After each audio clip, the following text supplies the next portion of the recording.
มาพิจารณาครับมนุษย์ครับ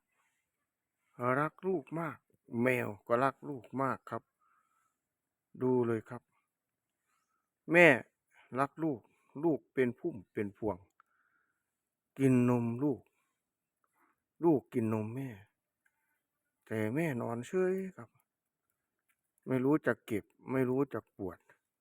ไม่รู้จักเสียดครับนี่นะครับความหักของแม่เนาะสิเก็บสิปวดปานใดก็ยอมให้ลูกกินแต่ว่าลูกได้กินนมครับโอ้ยน่าสงสารน่าที่ตูนเนาะครับเนาะอืมความรักลูกแม่รักลูกครับเบิ่งเอาคักๆเด้อครับเด้อน่าสงสารน่าลิตูนอีหลีครับอืมครับลูกบ่แม่นตัวน้อยๆเด้อครับ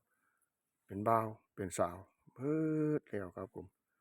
ก็ยังกินนมแม่ก็นอนให้กินความรักครับ